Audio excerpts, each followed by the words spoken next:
KBS 열린 토론.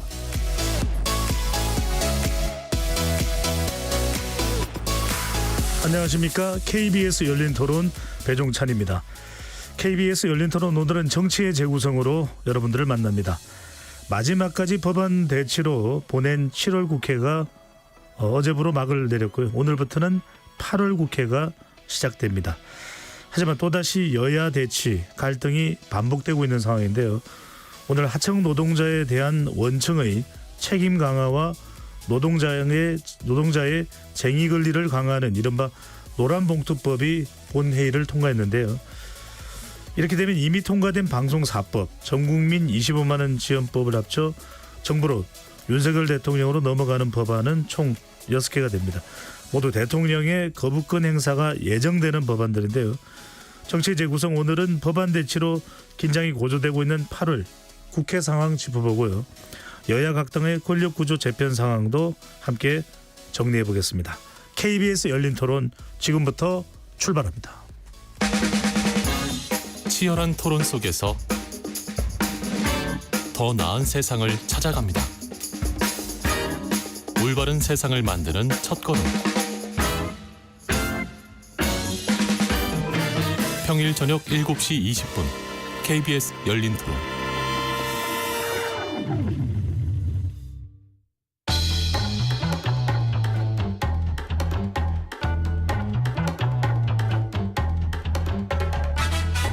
정치를 바라보는 색다른 시선. 정치의 재구성. 한결 내분의 논객 소개합니다. 송영훈 국민의힘 법률자문위원 나오셨습니다. 네, 안녕하세요. 송영훈입니다. 최태경 더불어민주당 부산 기장군 지역위원장 나오셨고요. 예, 반갑습니다. 최택용입니다. 김보협 조국혁신당 수석대변인 자리해 주셨습니다. 예, 김보협입니다. 반갑습니다.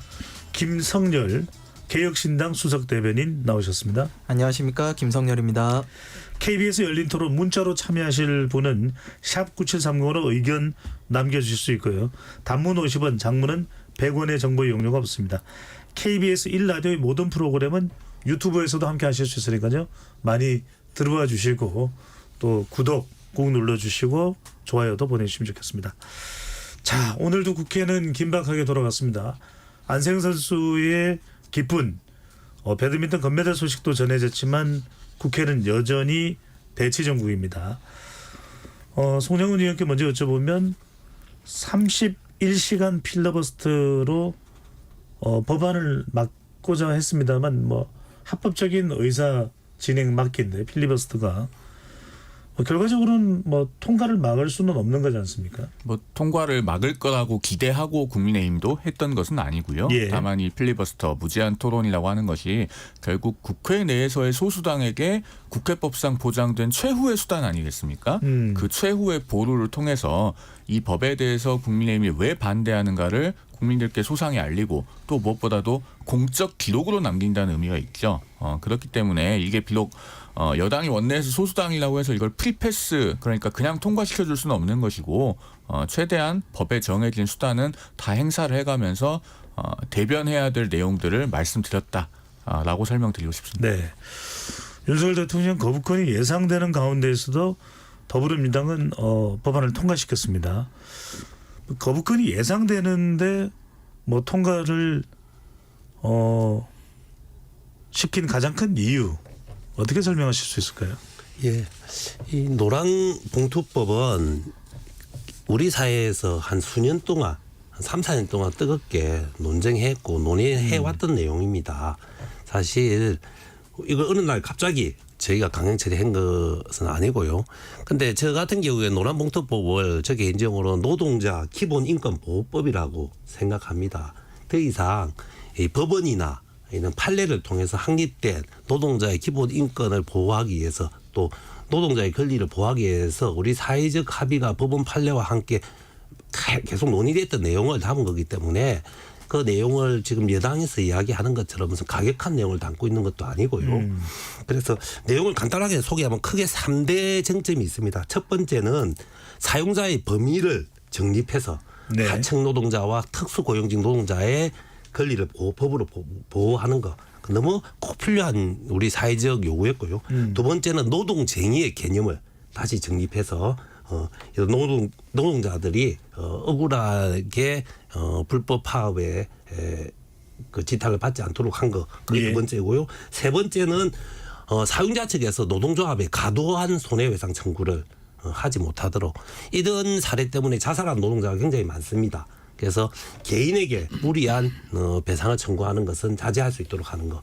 이게 이 3대 쟁점 내용인데요. 이거는 기본적으로 노동자의 인권을 보호하는 기본적인 법이라고 보고 예국의 판례나 예국의 법을 기준으로 봤을 때도 절대 무리한 내용이 아니기 때문에 이번에 저희가 더 이상 미룰 수 없다는 알겠습니다. 생각에 이렇게 올리게 됐습니다. 네. 오늘은 뭐 구체적인 법안의 내용을 다루지는 않겠습니다. 네, 김보임 수석 대변인께는 이렇게 여쭤보겠습니다. 뭐 내용이 옳고 또 이게 왜 통과 안 되는 것에 대해서는 여러 가지 의견이 있습니다만 현실적으로 결과적으로 민주당과 야권에서는 통과시키고 윤석열 대통령은 거부권을 행사하는 상황인데 어디 뭐 절충점이나 해결 대안이나 이런 건 우리가 한번 생각을 해볼 수 있을까요? 절충점에 대한 시도가 없었던 건 아니죠. 지난번에 얘기했던 그 방송사법에 관해서 국회의장의 중재안이라는 게 있었지 예. 않습니까? 이게 이제 질문을 국민의힘은 어차피 못 막을 거 필리버스터 왜 하냐. 야권은 어차피 거부권 행사할 거 통과하는데 그렇게 왜 애쓰냐. 이렇게 하면 반복이 되는 건데 네. 저는 기자 시절에도 늘 피하려고 했던 게 사안의 본질을 꼭 지적을 해야지 양비론, 양시론으로 흐르면 결국은 잘못하면 정치에 대한 무관심, 정치는 더럽고 위험하고 나쁜 것, 뭐 무정 반정치 이런 쪽으로 흐를 수 있어서 그걸 좀 경계를 했습니다. 예. 거부권과 관련해서 이런 부분을 좀 지적을 해봐야 되는데요. 윤석열 대통령 혹은 용산 대통령실 쪽에서 이런 견해가 있습니다. 여야 합의하지 않은 법에 대해서는 거부권을 행사할 수밖에 없다. 근데 그 표현이 옳지 않은 표현입니다. 거부권 행사 조건에 여야 합의가 되지 않은 법엔 사용할 수 있다라고 어디에도 쓰여 있지 않거든요. 예. 말은 좋게 여야 합의지만 사실상 그 표현은 대통령이 거부권을 행사하지 않을 법안을 원한다면 야권은 국민의힘의 결재를 받아서 오세요라는 표현과 다를 바 없습니다. 그래서 그런 것은 결국 4.10 총선 결과를 부정하는 것이다. 그러려면 총선은 뭐 하랍니까? 국민들은 왜 총선 때 야권의 압도적인 의석수를 안겨줍니까? 윤석열 정권이 국정 기조를 바꿔라. 지금처럼 이래서는 안 된다. 야당 쪽에 더 힘을 실어준 거 아닙니까? 그럼 그 결과를 국정에 반영하는 형태로 가야죠. 여야 합의되지 않은 법에는 난 무조건 거부권. 이러다가는 정말 이승만 전 대통령의 거부권 행사 횟수를 넘어설 겁니다. 알겠습니다. 김보임 수석 대변인도 윤석열 대통령의 변화를 뭐 촉구했습니다만 현실은 또 그렇지 못한 상황이고 법안 내용도 보면은 노동계와 경영계는 또 상당한 또 온도차가 있는데 김성열 수석 대변인은 어떻게 보시는지요? 저희 개혁신당은 오늘 노란봉투법에 반대표를 던졌습니다. 이유는 명확합니다. 노란봉투법의 취지에는 동감을 합니다. 저도 이제 환노위에서 4년 동안 보좌관 생활을 하면서 예. 이 법안의 내용이나 이런 것에 대해서 누구보다도 잘 알고 있다고 생각을 합니다. 노란봉투법 좀 전에 말씀하셨듯이 2009년 쌍용 자동차 때 이제 노동자들이 과도한 손해배상 금액을 물게끔 판결이 나면서 이제 그거에 대한 지원금을 주자라고 했는데 지원금을 주는 것에 그치지 않고 이 법안 자체를 만들어서 과도한 손해배상을 막자라는 취지에서 시작됐습니다. 취지에 동감합니다. 저희도 노동자에게 이렇게 과도한 손해배상을 물려서 쟁의활동 자체를 막는 것에는 반대합니다. 다만 좀 전에 말씀하셨듯이 우리 최태경 의원님께서 말씀 주셨는데 사용자의 범위를 늘리고 그러는 부분은 지금 저희 이건 굉장히 심도 있게 논의를 해야 됩니다. 왜냐하면 플랫폼 기업이라든가 이런 것들이 신생이 되면서요. 사용자의 범위가 예전에 이런 전통적인 부분에서 많이 바뀌었습니다. 어디까지 사용자로 이거를 규정해야 될지 우리 다 같이 논의를 해야 되는 시점이지 아니면은 중대재해처벌법도 지금 있는 상황에서 모두를 다 사용자로 잡아버리면 이건 당장의 혼란이 좀 발생할 수 있는 부분이 있습니다. 그런 부분에 있어서 저희는 뭐 이 부분에서 부분적인 노란봉투법에서 부분적인 동의는 분명히 합니다만 그 다른 부분에 있어서는 지금 경제 상황도 어려운 상황에서 좀 혼란을 불러올 수 있다. 예. 예, 그렇게 생각을 하고 있습니다. 알겠습니다. 김선희 대표께서 방금 전에 말씀하신 오늘 이 법안 관련한 구체적인 내용은 저희가 논의하지는 않겠습니다. 그러니까 이런 거부권과 또 통과가 계속되는 상황에 대해서 좀 집중을 해서 이야기를 나눠보도록 하고요. 지금 재난정보가 들어와 있어서 알려드립니다.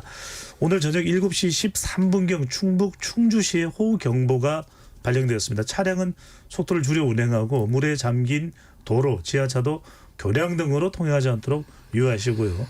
개울가, 하천변, 계곡, 해안가 등 급류에 휩쓸리거나 침수 위험이 있는 지역에는 접근하지 마시기 바랍니다.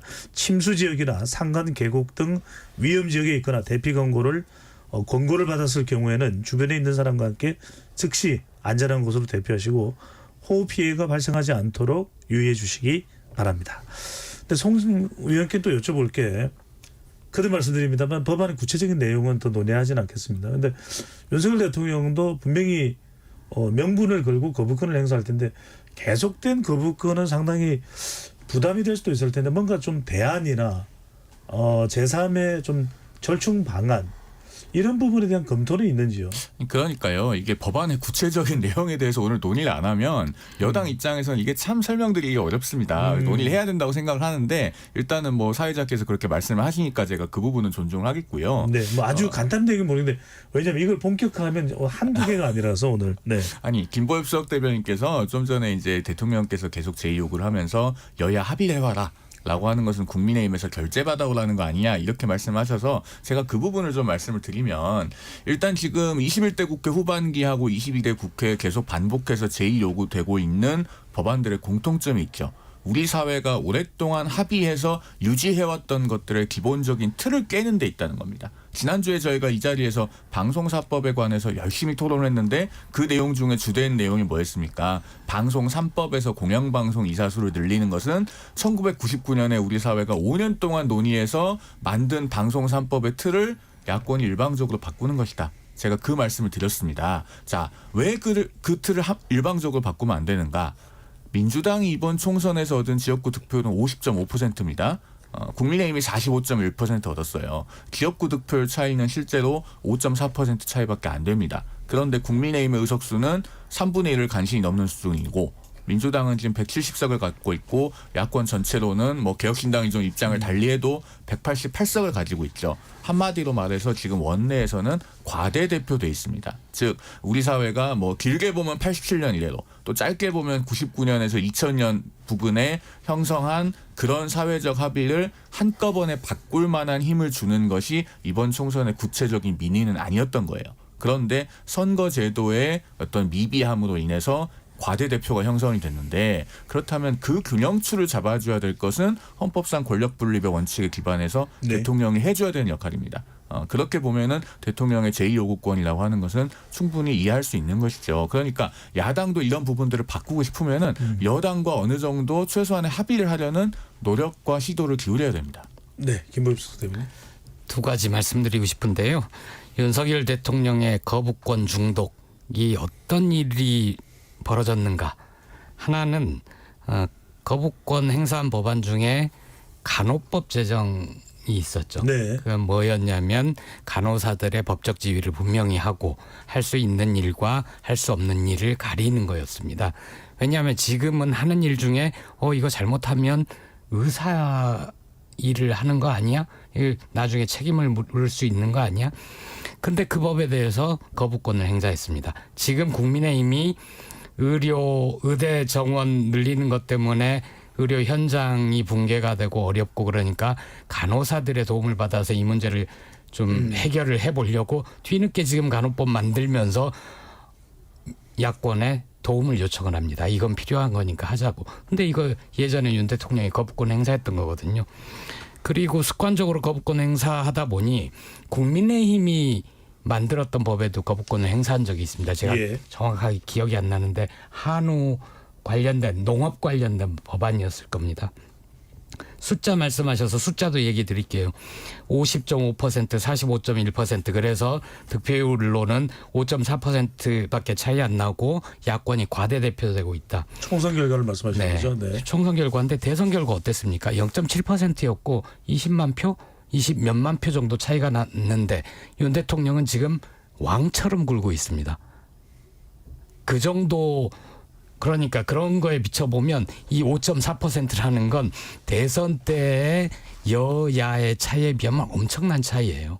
그걸 말씀드리고 싶습니다. 자, 뭐 예. 왕처럼 굴고 있다는 것은 또 개인적인 예, 제 개인 표현이니까 요 주제는 여기까지로 하도록 하고요. 그때 말씀드렸습니다. 오늘 주제를 이야기하면 한도 끝도 없었어요. 자, 이재명 잠깐만요. 한 번밖에 말 안 했는데. 잠깐만요. 네. 이재명 전 대표가 또 총선 공약인 전국민 25만 원 지원법도 본회의를 통과를 했습니다. 자, 이 법은 어떻게 판단을 하고 계신지요? 최태경. 예, 이어서 간단하게만 앞줄제 잠깐만요. 예.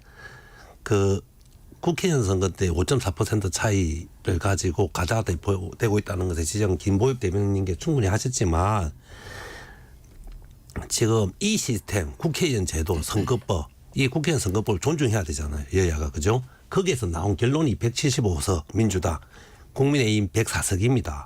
그럼 이 자체 이 현행 제도 법치 속에서 결론 난 의석수를 존중하는 것이 집권 여당의 당연한 도리고요.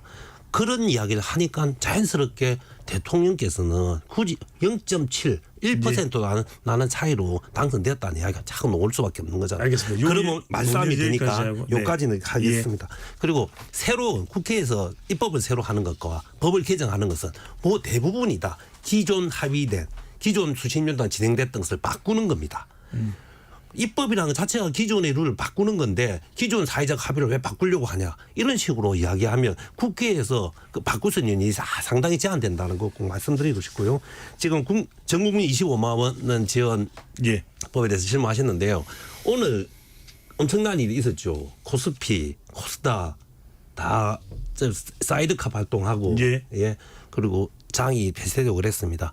지금 이런 중대한 상황만 있는 것이 아니고 지금 우리 시청자께서 아시는지 모르겠지만 지금 실질 임금이 3년 연속으로 지금 하락하고 있습니다. 2023년에 355만 4천 원을 기록했습니다. 그런데 2021년 문재인 정부 마지막 해에는 359만 9천 원이었습니다. 그래서 이게 5만 원 가까이가 지금 불과 3년, 아니 2년 만에 떨어졌고 올해는 더 많이 떨어질 거로 예측되고 있습니다.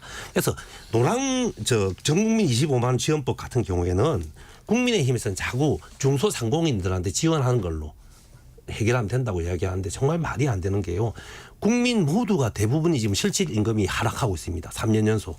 그래서 국민들의 가처분 소득이 너무 줄어들고 있습니다.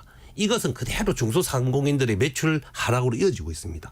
오늘 주가 폭락도 있었죠. 그래서 저는 정말 묻고 싶은 게 도대체 국민의힘의 대안은 무엇인가? 그러니까 25만 원 지원법이 그래 마음에 안 드는 요소가 있다면 과연 민생 경제를 살리고 지금 중소상공인들 비롯 자영업자가 10% 문을 닫고 있거든요. 그런데 이게 대한 제대로 된 대책을 대안을 그러니까 우리 민주당에서 제안한 25만 원 지원법에 그걸 반대하기 위한 그게 상응하는 효과를 보는 뭔가 그렇다는 대안을 제출한 게 없잖아요. 그래서 그런 대안을 갖고 좀 이야기를 하는 게 필요하다.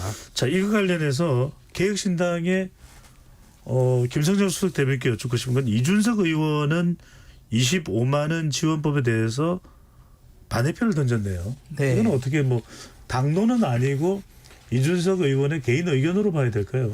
아니요. 그때 이제 천하람 대표는 지금 미국 국무성 초청으로 미국에 가 있고 이주영 의원 같은 경우는 지금 전공의들 만나러 다니느라고 지금 지방 일정이 있어가지고 못했던 표결에 거고요. 참여를 못했네요. 예, 그런 거고요.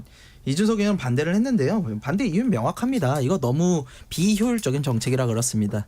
지금 보편적 지급을 현금성 자산에 대해서 보편적 지급을 하는 것은요.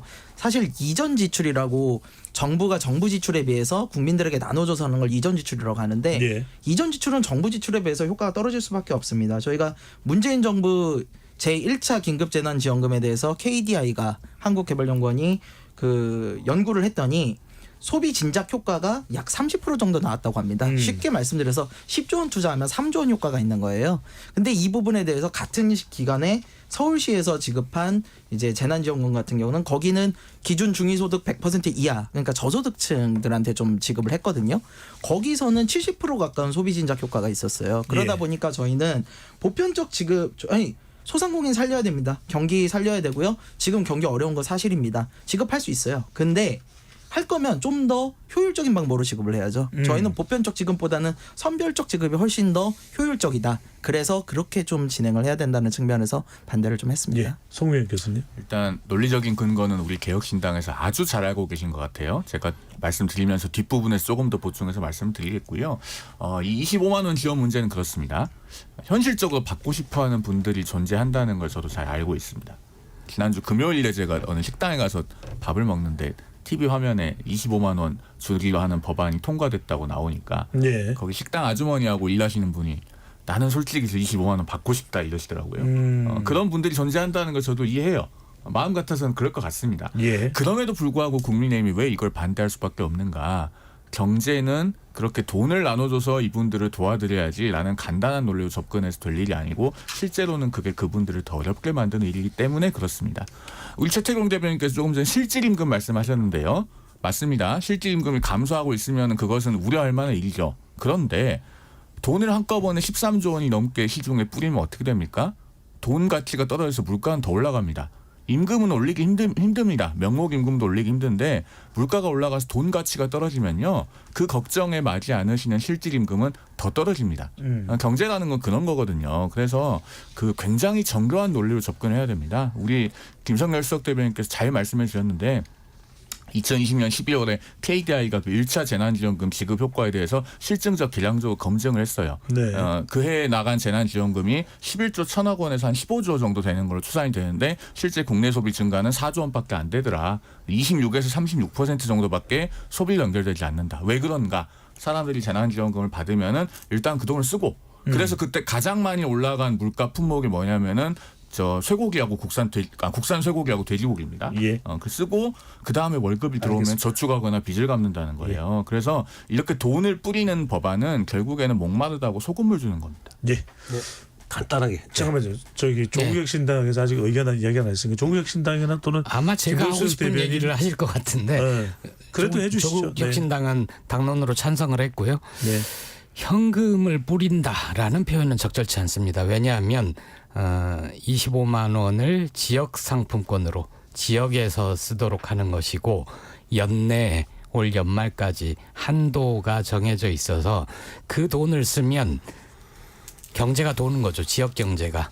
그래서 승수 효과가 있다는 겁니다. KDI 조사까지는 제가 알지 못하나 지역 상품권으로 소비를 진작하는 효과가 있는 건 분명하다. 또 하나는 이 법에 대해서 접근하는 국민의힘 자세에 대해서 말씀드리고 싶은데 네. 당시에 민주당은 좋다. 여당 내에서 이게 전 국민 지원하는 게 그렇다고 하면 일정하게 선별적으로 지급하는 기준선을 제한을 하거나 어떤 식의 대안을 내라. 그러면은 뭔가 합의점을 찾아가려고 노력할 수 있지 않냐. 국민의힘에서 아무 얘기 없이 이거는 포퓰리즘이고 이재명 뭐 하는 법이고 그런 식으로 해서 반대만 했거든요. 그 점에 대해서는 반성이 필요합니다. 네. 네. 최태용 제가 하려고 하니 그대로 하셨고요. 네. 추가로 조금만 더 하면요. 코로나 우리 시기에도 있죠. 실질임금은 상승했지 하락하지 않았습니다. 코로나 때도 실질임금 상승돼 지금 하락하고 3년째 하락하고 있습니다. 이거는 그 초유의 사태고 단군 이래 실질임금이 3년 연속 하락되는 거는 처음일 겁니다 아마. 그래서 비상하게 생각해야 됩니다. 서민과 자영업자의 삶이 단군 이래 이랬던 적이 한 번도 없었다는 거. 그걸 감안을 꼭 하셨으면 좋겠고 다시 한 번 더 강조하고 싶은 거는 물가 상승에 대한 부분 걱정은요. 지역 상품권으로 그 지역 재래시장을 중심으로 유통되게 하기 때문에 그렇게 크게 우려하지 할 바가 없다고 하는 게 많은 경제 전문가들의 의견이기도 합니다. 그러니까 거기에 대해서 의견은 다를 수 있겠지만. 민주당에서요. 재난지원 아니 그 이 25만 원 지급에 대해서 말씀하실 때는 너무 논리적으로 모순되는 게 많은 것 같아요. 일단 민주당이 지난번 총선 때 가장 앞섰던 게 뭡니까? 대파를 흔들었잖아요. 그 대파는요. 통계로 확인되는 어떤 소비자 물가 상승률 이런 게 아니고 체감 물가를 얘기하는 겁니다. 우리 코어 인플레이션이라고 부르는 그거 말고 체감 물가를 얘기하는 거예요. 아까 제가 말씀드렸지 않습니까? 2020년에 재난지원금 1차 지급했을 때 가장 많이 상승한 품목이 돼지고기하고 국산 쇠고기예요. 이거 뭐 지역 상품권을 지급하니까 상관없다라고 하셨는데 실제로는 체감 물가를 가장 많이 자극합니다. 그리고 그 상품권도 엄연히 현금성 자산이에요. 아까 조국엽 신당에서 그 부분 말씀을 하셨는데 2020년에 재난지원금 지급할 때도 사용처 제한이 있었고 기간 제한이 다 있었습니다. 그다음에 선별지급 말씀하시는데 2020년에 1차 재난지원금 때 결국은 100% 지급은 안 하고 선별지급을 했죠. 그런데 몇 프로까지 했습니까? 88%를 했어요. 100% 주는 거하고 거의 차이가 없을 정도로 굉장히 광범위하게 많은 돈이 풀렸습니다. 그러면은 그렇게 많은 돈이 시중에 통화량이 늘어나는데 물가가 안 오릅니까? 그리고 아까 개혁신당에서도 이전 지출 말씀해 주셨는데요. 우리가 생산활동과 무관하게 나눠주는 돈을 이전 지출이라고 합니다. 승수 효과가 어느 정도밖에 안 되냐면요. 그 2020년 8월에 한국은행에서 나온 보고서가 있으니까 한번 확인해 보십시오. 이전 지출의 승수 효과는 0.2 정도밖에 안 된다. 이렇게 나와 있습니다. 네. 반론 예, 저도 하고 김범수 대표님 짧게 가겠습니다. 예. 네. 그 경제는 우리 다 아시다시피 수요와 공급에 의해서 적정 가격이 형성이 됩니다. 근데 지역사랑 상품권을 나눠주고 거기에다가 시한까지 걸면요. 수요가 급증을 하게 됩니다. 저희 살 수밖에 없어요. 그러다 보니까 물가는 오를 수밖에 없어요. 수요가 이렇게 강제되는 상황에서는 가격이 오를 수밖에 없고 가격이 오르면요. 물가 상승률이 올라가면 아까 최태경 위원님께서 말씀 주신 제가 반박하는 건 아닙니다만 실질 임금이라는 건요. 명목 임금을 물가 상승률로 나눠서 나오는 거거든요. 명목 임금이 물가 상승률이 오르게 되면요. 실질 임금은 더 낮아질 수밖에 없어요. 이거는 뭐 경제학 공식이라서 뭐 말씀드릴 수밖에 없는 내용이고 그래서 이 물가 상승률이 과연 얼마나 될 것이냐 이 부분에 네. 대해서는 전문가들이 좀 이견이 갈리긴 하는데 저희로서는 일시적으로 이렇게 지급하는 거는 물가만 올라가지 실질적인 도움은 좀 어려울 수 있다. 그 부분을 지적하고 싶습니다. 김범수 대표님요. 그분들이 지역 상품권을 받는다고 한날 한시에 다 쓰지 않습니다. 그리고 그분들이 평소에 못 먹던 돼지고기, 소고기 먹을 수 있습니다. 저는 거기에 대해서 뭐라고 하는 게 참 이해가 안 갑니다. 못 먹던 거 먹는 거 아닙니까? 13조 원 정도의 예산이 듭니다. 근데 윤석열 정부 들어서 대기업 부자 감세, 종부세 깎아준 거 수십조 되거든요. 결국은 세수가 줄어들어서 한국은행에서 마이너스 통장 만들어서 쓰고 갖고 이러고 있지 않습니까? 예. 세금이 줄어드는 세원이 얇아지면 어떻게 되냐면 유리지갑 갖고 있는 직장인들이 전체 세를 부담하는 정도가 높아지는 겁니다. 그래서 계속 그 지역 상품권이 경제 효과는 없고 오히려 물가 부추기고 이런 부정적인 효과만 강조를 하시는데 그렇지 않습니다. 네. 예. 대파에 대해서 사실관계만 대파는 윤석열 대통령께서 서민 물가를 너무 모른다는 비판을 하기 위해서 나왔던 이야기인데 전혀 관계없는 이야기를 아까까지 하신 것 네. 같고요. 그리고 물가 이야기하는데 지금 우리 고물가 고금리로 많이 우리 걱정을 많이 했지만 최근에 물가는 2%대로 좀 안정을 찾고 있는 중입니다. 예. 그것도 감안하라는 거 말씀드리셨고요. 그리고 방금 또 말씀드렸듯이 25만 원 지은 거는 13조가 필요합니다. 그런데 부자 감세로 우리가 지금 3년 동안 81조 가까이 지금 세수가 누락되고 있습니다. 그러니까 그렇게 봤을 때 어느 정도 균형을 갖고 이야기를 해야지 왜 부자 감세할 때 81조로 빠지는 것에 대해서는 계속 우리가 방치하고 있으면서 서민들한테 13조 나가는 것에 대해서는 이렇게 예, 알겠습니다. 국민의힘이 대안 없이 이 비판하는지. 이야기는 여기까지 하겠습니다. 자, 이진숙 방송통신위원장이 이 탄핵 소추가 국회에서 가결됐습니다. 소정훈 의원께서는 또 이제 법률을 담당하고 있으니까요. 이 탄핵 소추 요건 어떻게 보시는지 하고 일정상으로는 어떻게 됩니까? 한 대략 60일 이후에 결정이 납니까? 어떻게 됩니까? 일단 그 기간부터 말씀을 드리면요. 네. 헌재가 최대한 조속하게 판단을 해야 되고 조속하게 판단을 할 수 있는 사안입니다. 이제는 피청구인이 된 이진숙 방통위원장의 대리인들 쪽에서 이거는 최대한 신속한 결정을 촉구를 해야 되고 탄핵소추의 내용상 많은 증인이나 증거 조사가 필요하지 않습니다. 예. 왜 그러냐면 탄핵소추 사유가 크게 4개인데 하나는 그 2인 체제에서 의결을 했기 때문에 위법한 직무집행을 했다. 그다음에 본인에 대해서 기피 신청이 들어왔는데 기피를 기각하는 의결에 본인이 참여했다. 그다음에 본인이 회피했어야 되는데 회피를 안 했다. 그리고 과거에 뭐 방통위원들이 다 같이 후보자들을 면접 보는 게 관례였는데 그런 관례에 위배했다. 이 네 가지거든요. 마지막 네 번째는 스스로도 관례에 위배했다고 하잖아요. 법률이나 헌법을 위반된 게 아니기 때문에 이건 논의의 대상이 아니고요. 회피는 방통위법에 보면 할 수 있다는 것이지 해야 된다는 게 아니에요. 이것도 위법이 아닙니다. 그러면 두 가지 남잖아요. 이인체제하고 기피하고. 예. 그런데 그 방통위법은 조문을 보면은 이제 사립학교법 시행령 그 야당에서 제출한 탄핵소추 안에는 사립학교법 시행령에 관련된 대법원 판례들을 몇 개 붙여놨던데 법률 규정이 다르게 돼 있어요. 기피 신청이 들어오면은 기피 신청을 받은 위원 본인은 그 기피 여부를 결정하는 의결에 참여할 수 없다. 이런 조항이 방통위법에는 없습니다. 사립학교법 시행령이나 검사징계법에는 있어요. 그래서 이것도 헌재가 보면은 그냥 판단할 수 있는 사항입니다. 네. 남는 게 2인 체제인데 그 2인 체제도 방통위법에는 의사 정족수가 규정되어 있지 않고 제적위원회 과반수가 의결하면 되는 걸로 돼 있어요. 이 제적위원이라고 하는 것은 현재 제적하고 있는 위원회 말한다라고 5월 23일에 서울고등법원에서 판시했고 이것도 헌재가 다르게 볼 수 있는 사안이 아닙니다. 그렇기 때문에 이거 순전히 법리적인 거라서 헌재가 금방 판단할 수 있거든요. 예. 저는 이게 2달, 3달까지 갈 것도 아니고 보통 우리가 행정처분의 집행정지 사건에서 이런 게 논점이 되면요.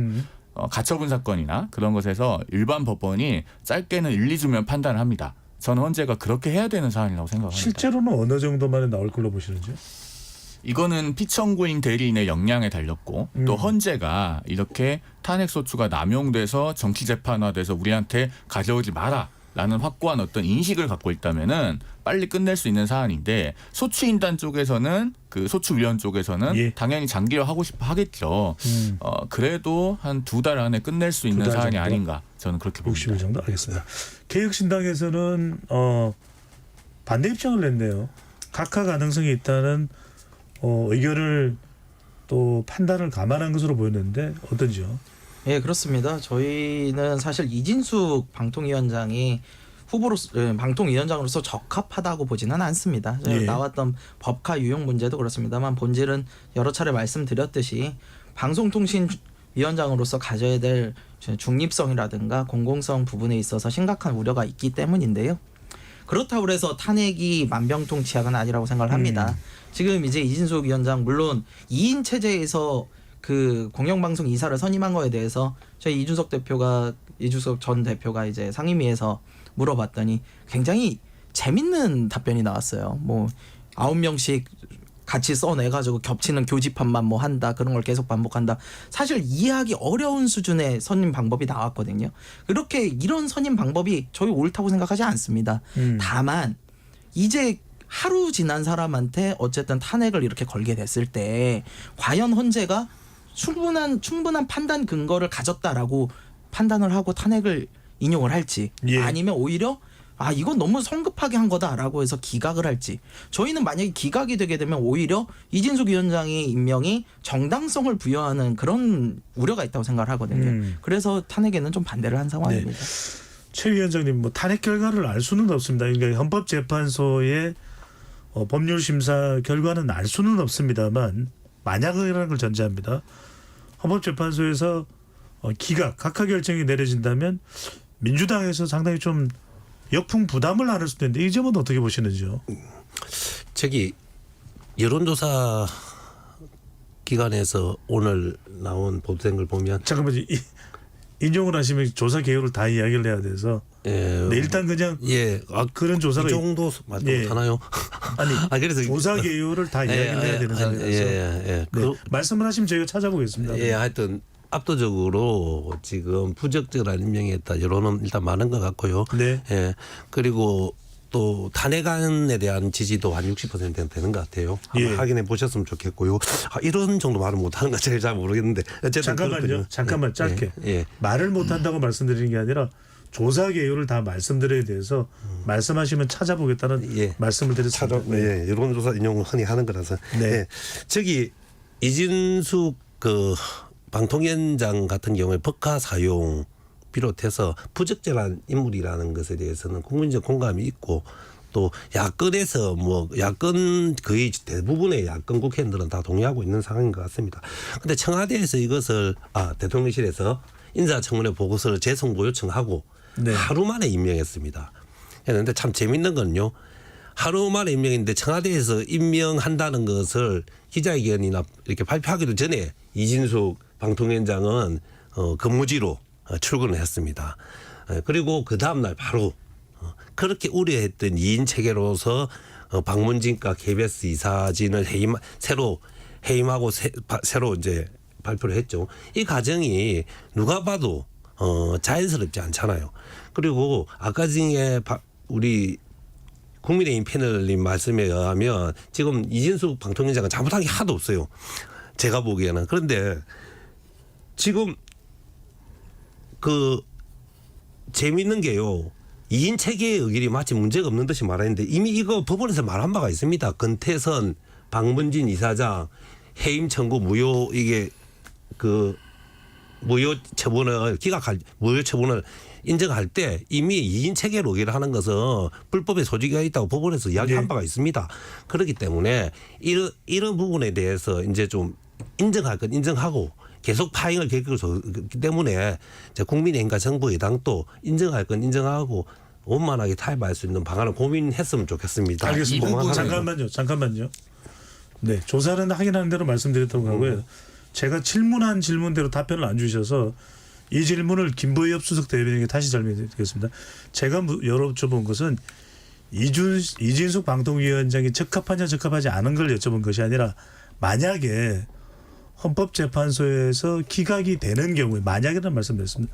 그렇게 될 경우에 민주당이 안게 되는 부담은 없겠느냐는 걸 여쭤봤는데 이 부분은 어떻게 보시는지요, 김보엽 대변인? 저는 헌법재판소가 판단 기준이 있을 거 아닙니까? 네. 어떤 결정을 내릴지는 잘 모르겠습니다. 지금 송 위원께서는 이런저런 근거하에 기각이나 각하가 될 것이다 라고 확신에 차서 말씀해 주셨는데 제가 그런 정도의 법률적인 지식은 갖고 있지 않습니다. 과거에 보면 대통령 박근혜를 파면한다라는 결정이 내려졌을 때 2017년 헌법재판소가 4가지의 탄핵 사유를 들었습니다. 예. 그중에서 우리는 단 하나를 기억합니다. 국정농단. 왜냐하면 나머지 3개에 대해서는 굉장히 소극적으로 결정을 했거든요. 그중에 하나가 언론의 자유 침해가 있었습니다. 물론 이진숙 방통위원장이 하루 근무에서 언론의 자유를 침해할 만한 일도 없었다라고 주장을 할 수는 있겠으나 달리 결정할 수도 있다고 봅니다. 예, 알겠습니다. 자, 방금 전에 최태경 위원장이 인용한 조사는 오늘 인용한 조사 결과입니다. 5일 발표된 여론조사 꽃의 자동응답 조사 결과인데요. 8월 1주차 지난 2일 탄핵소추안이 가결된 이진숙 방통위원장의 탄핵에 대해서 어떻게 생각하는지 물어봤는데 부적절했다라는 여론이 좀 더 올려보실까요? 네. 네, 조금 우리 제작진에서 이 내용을 정확하게 확인을 못해요. 이 내용은 2부에서 정확하게 다시 확인하고 전달드리겠습니다. 네, 송 위원 말씀하시죠. 우리 최 위원장님께서 2인 체제 위법성에 관해서 지금 법원 결정을 약간 왜곡해서 말씀하고 계시기 때문에 제가 그 부분 좀 정확하게 짚어야 될 것 같습니다. 방금 그 권태선 박문진 위원장 관련해서 말씀하신 것은 아마 권태선 위원장의 후임자를 임명하고자 했던 그 방통위의 처분을 집행정지하면서 그 항고심 결정문을 말씀하신 것 같은데 거기서 2인 체제에서 결정이 위법하다고 직접 얘기를 한 거 아니에요. 그 결정은 다른 부분에서 집행정지를 할 만한 사유가 있는데 원래 집행정지는 심리할 때 어떤 요건이 있냐면은 공익상 집행정지하는 것이 공공복리에 현저히 반하면 못하게 돼 있습니다. 그런데 그 후임자를 임명한 결정이 2인 체제에서 있었기 때문에 그 부분에서는 뭐 일종의 정당성이 덜하다고 보는 것이죠. 그러면 그런 결정을 지금 집행정지를 못할 정도냐라는 취지로 설치를 한 것이고요. 그 2인 체제가 위법한지 아닌지 가장 그 정족수 여부를 정면으로 판단하는 것은 5월 23일에 있었던 서울고등법원의 YTN 사건 결정입니다. 그 결정문을 한번 직접 읽어보십시오. 잠깐만요. 그렇게 인정할게요. 부적절하다고 하셨다면서요. 아니, 그 외에도 잠깐만요. 제가 아직 말이 안 끝난. 부적절합니다. 그래. 제가 아직 말이 부분에서 이야기했잖아요. 송 위원께서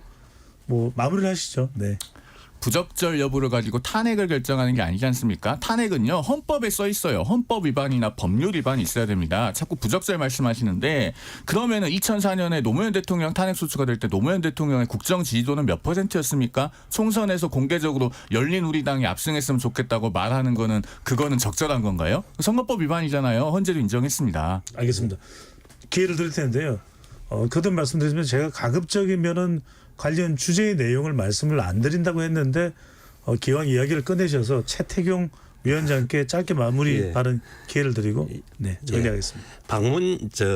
방통위는 5인 합의제 기구입니다. 근데 지금 2인이 계속 주요 의기를 했기 때문에 문제가 되고 있었던 거고요. 방금 그래 말씀하신 거 금태성 박문진 이사장이 후임자 결정할 때 그 후임자 결정 과정에서 위법하거나 부적절한 게 여러 개 있었지만 그중에 한 개로 2인이 결정하는 것이 부족했다는 내용도 분명히 들어 있습니다. 아니 부적절한 게 아니고요. 그러니까 뭐라고 표현했습니까? 이거 합법성이 덜하다. 제가 설명을 좀 어쨌든 드릴게요. 그게 집행정지는요. 결격에 대한 내용이 있잖아요. 아니 잠깐만요. 들어보세요. 그 결정문 혹시 한 번이라도 읽어보셨어요? 아니 읽어보고 한 거 자, 언론 잠깐만요. 소개됐어요. 그거. 잠깐만요. 언론 다 이상했어요. 잠깐만요. 구체적인 내용으로는 안 들어간다는 말씀을 거듭 드렸는데도 계속 되는데 여기서 일단 마무리를 하고요.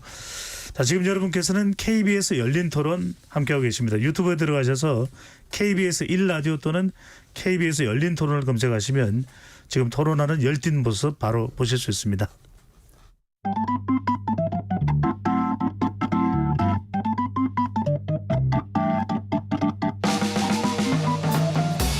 세상을 바꾸는 질문 열린 토론이 시작합니다. KBS 열린 토론은 언제나 열려 있습니다. 단문 50원, 장문 100원의 유료 문자 샵 9730 그리고 KBS 어플리케이션 콩으로 여러분의 의견을 남겨주세요.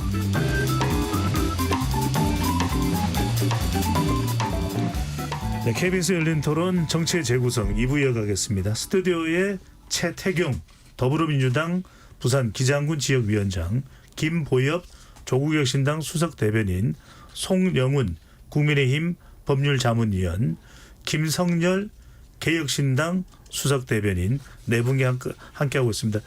일부에서 최태경 대변인이 인용한 여론조사 꽃의 자동응답 조사를 정확하게 다시 소개해드리겠습니다. 조사 일자는 8월 2일, 3일 양일간이고요. 이번 조사에서 자세한 내용은 조사기관의 홈페이지 또는 중앙선거여론조사 심의위원회 홈페이지에서 확인 가능합니다. 네, 아까 말씀드린 대로 이진숙 방통위원장의 탄핵에 찬성하는 여론이 부적절했다라고 하는 응답 결과가 60%. 정확한 수치를 한 번 더 다시 보내주세요. 네, 다시 보내주시면은 정확한 수치를 다시 한 번 더 확인을 해드립니다. 이걸 청취자 여러분들 양해를 부탁드리겠습니다. 정확하게 알려드려야 되는 것이 지금 여론조사 지침 관련된 내용이라서요. 네, 부적절했다라는 것이 65.4% 그리고 적절했다는 의견이 33.7%로 나타났습니다. 자, 2부 이어가겠습니다. 이번에는 이제 각 정당 관련된 이야기 나눠볼까요? 전정식 전 정책위 의장이 이제 사의 표명을 했는데 일단 이 전당대회 끝나고 나서 이 인사가 상당히 이제 국민의힘 내에서는 논란이 됐습니다. 자, 사무총장 임명 그리고 정책위 의장 교체 그리고 지명직 최고위원도 김종혁 전 조직부총장으로 결정이 났죠. 전략부총장에는 신지호 전 의원이 임명이 됐고요. 그러면 여의도 연구원장은 유임되는 겁니까? 여의도 연구원장은 아직 좀 더 봐야 됩니다. 네. 오늘 발표를 안 한 것 보면은 홍영림 연구원장이 유임이 안 될 가능성도 상당히 있어 보입니다. 이건 좀 배경 설명을 드리면은 일단 여의도 연구원이 지난 총선에서 충분한 역할을 했는가 이것에 관해서 지금 당내에서 좀 의견이 분분한 상태입니다. 무엇보다도 결과적으로 총선에서 크게 패배를 했지 않습니까? 예. 그러면은 뭐 여론조사가 얼마나 정확했는지 또 싱크탱크로서의 정책 개발 기능을 충분히 수행을 했는지 상당히 의견이 분분하고 이게 좀 논란이 되고 있는 모양이죠. 여의도 연구원 노조도 사실은 지금 홍영림 연구원장에 대해서 좀 반대 의견, 반대 목소리를 내온 상태이기 때문에 네. 이 부분은 이번 주까지 좀 더 봐야 될 것 같습니다. 예, 이건 국민의힘 당 내에 또 상황이니까요.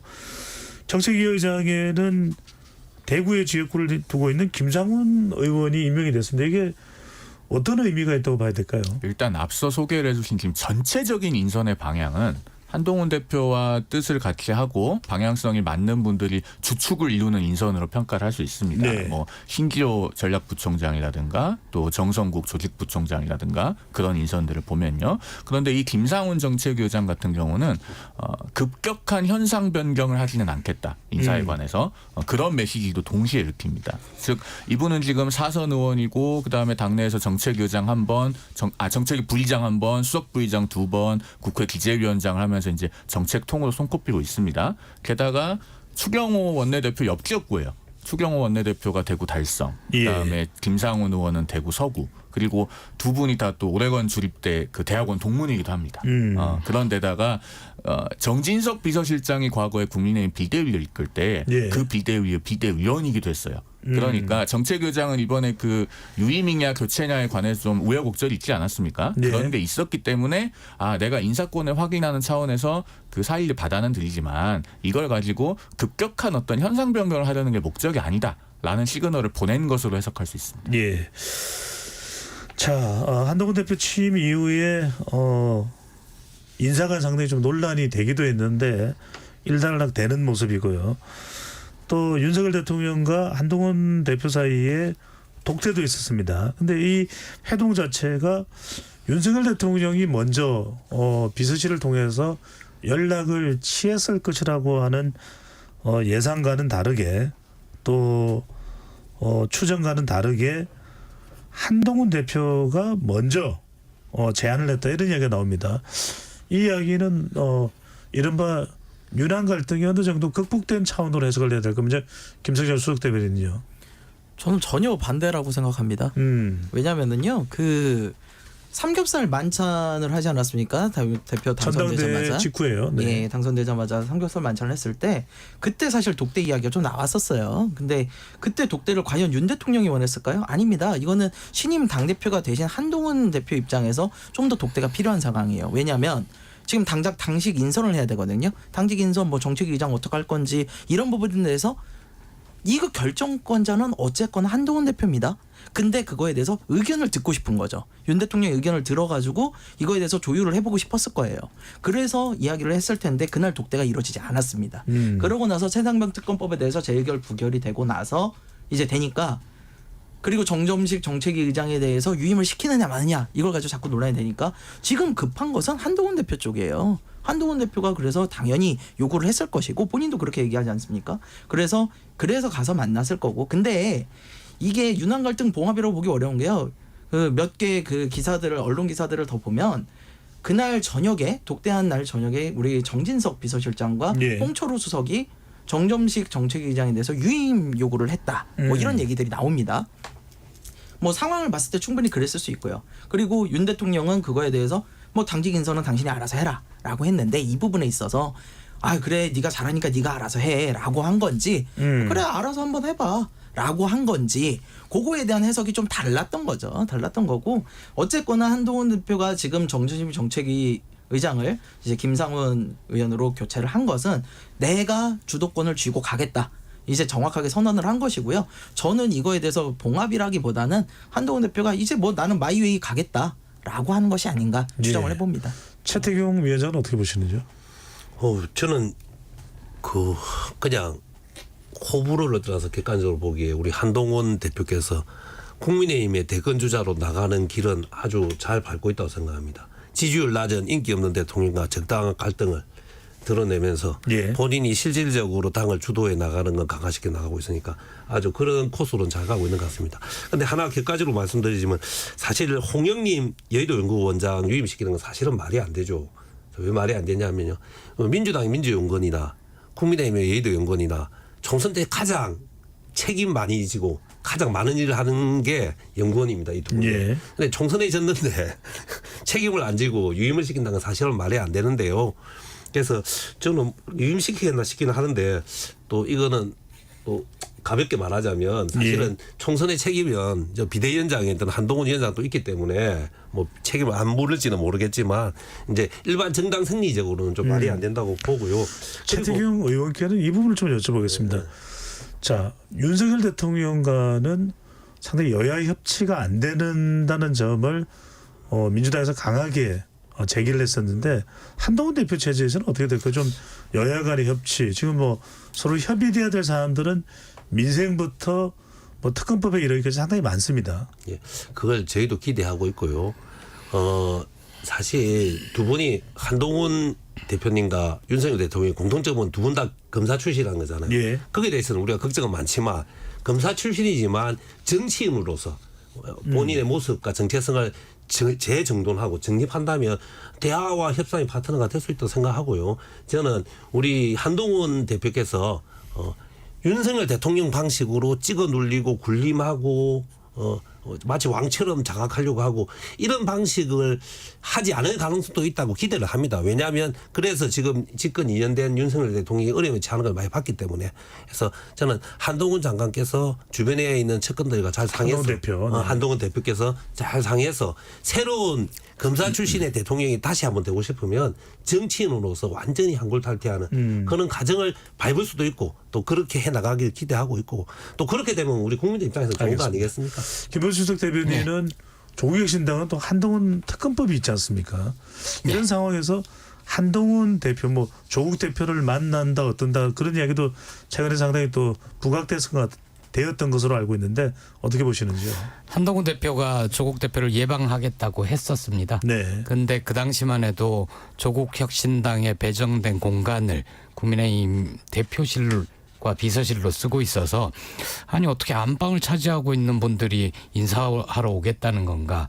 오려면 이 문제부터 해결하고 오라고 했거든요. 바로 그 부분이 논란이 됐었군요. 네, 그랬더니 한동훈 대표가 뒤늦게 상황을 파악을 하신 모양인데 그 문제 양보를 해주라. 표현 자체는 마음에 안 듭니다. 네. 우리 공간인데 양보를 해주는 건 말이 안 되잖아요. 그런 문제를 푸는 걸 보니 국민의힘에서 민주당이나 조국혁신당과 뭔가 대화하려는 자세는 돼 있는 것 같다는 생각이 듭니다. 그리고 그래서 예방 날짜는 다시 잡으려고 하고요.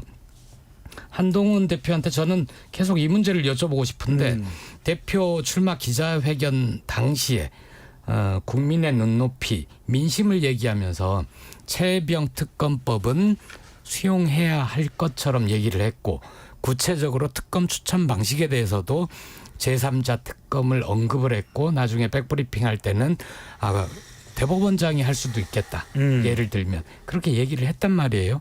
그리고 대표가 되면 이 법을 국민의힘 법안으로 발의를 할 것처럼 얘기를 했는데 그 뒤에 대표가 된 뒤에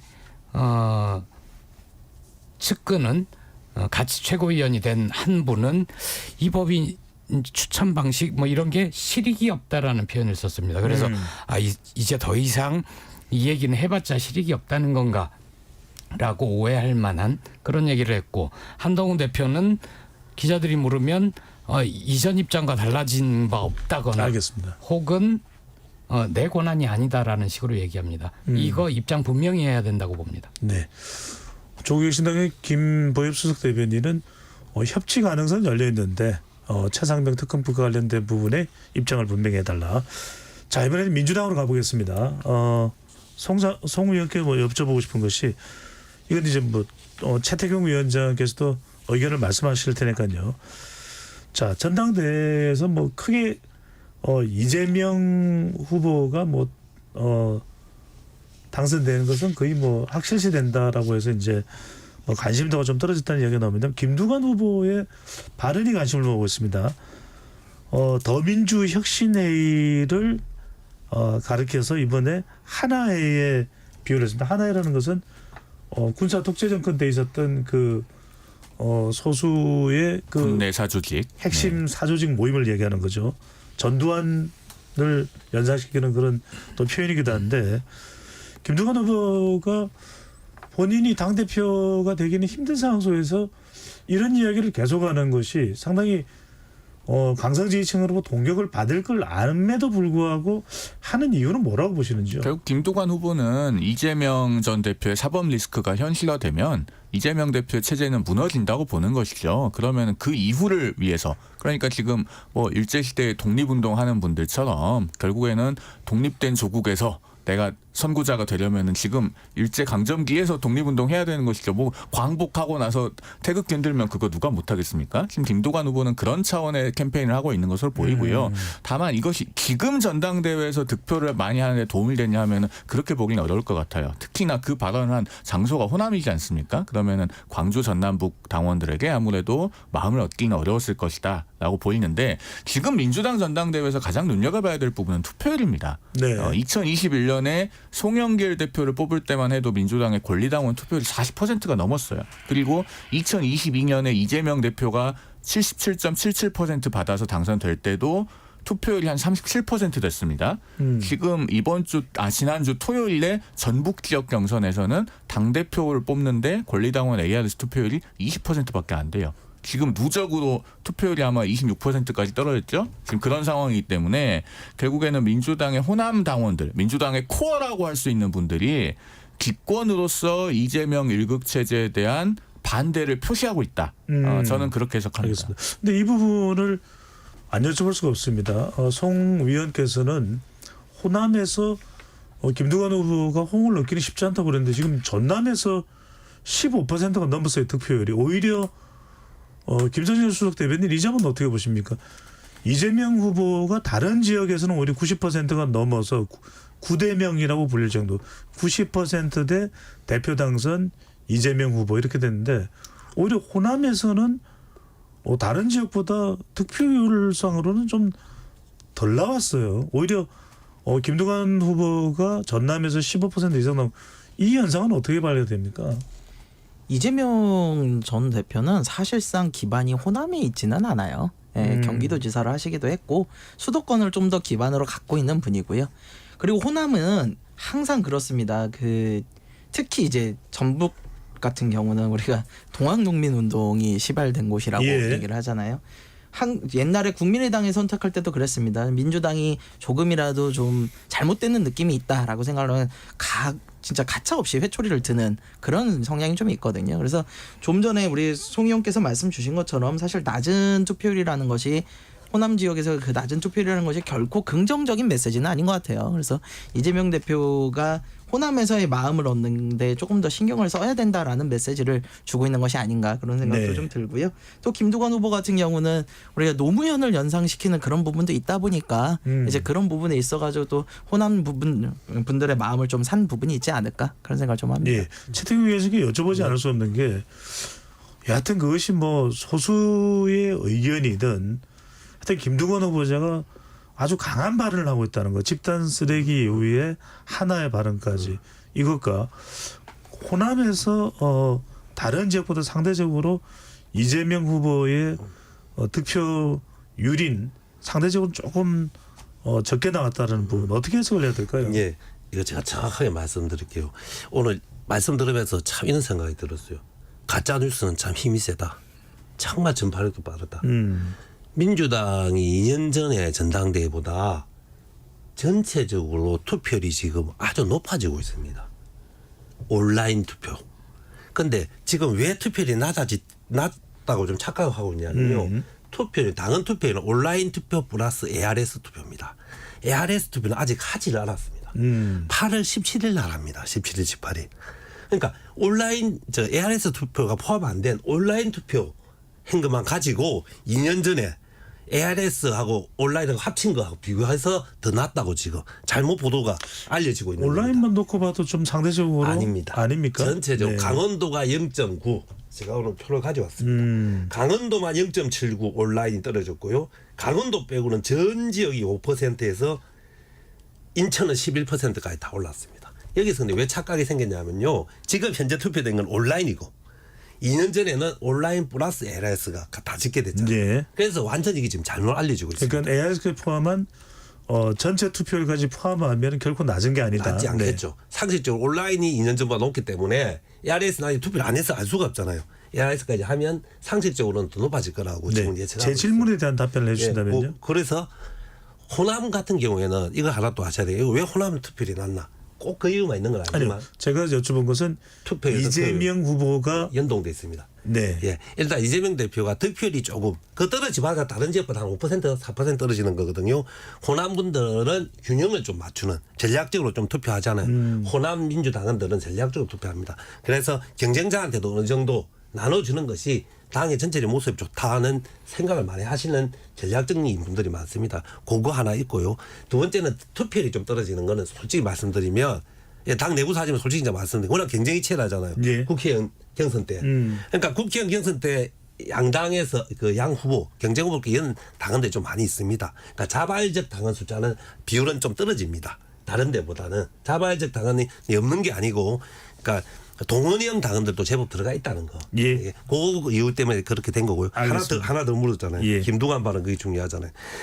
저는 김두관 발언이 상당히 부적절했다고 생각하는 게 왜냐하면 결과적으로 더민주 혁신의 일을 도와주는 발언을 한 겁니다. 그러니까 더민주 혁신의 일도 부족한 점이 있지 않겠습니까? 그죠? 그리고 항상 강력한 리더십이 형성되면 예. 호가호위하는 사람들도 있을 수 있고 가인대 행동하는 사람도 있을 수도 있단 말이죠. 그러면 내부에서도 이번 전당대회 끝나고 성찰할 건 성찰하고 수정할 건 수정하고 이런 과정을 밟아야 될 건데 너무 누가 봐도 너무 과도한 발언을 했잖아요. 군사독재 전두환 군사독재 하에서도 가장 헌정질서를 물러했던 핵심들이 모인 하나회와 비교를 했단 말이죠. 그래서 너무 얼토당토한 게 하나회와 더민주 혁신을 비교함으로써 현실성이 떨어지는 바람에 더민주 혁신회가 오히려 비판받아야 될 시점이 감추어지고 있다. 그래서 정무적 판단이 김두관 대표가 의원이 항상 정리해 떨어진다는 비판을 받는 겁니다. 예. 김의겸 대변인께는 이재명 후보 조국 대표가 비공개 만남을 가졌네요.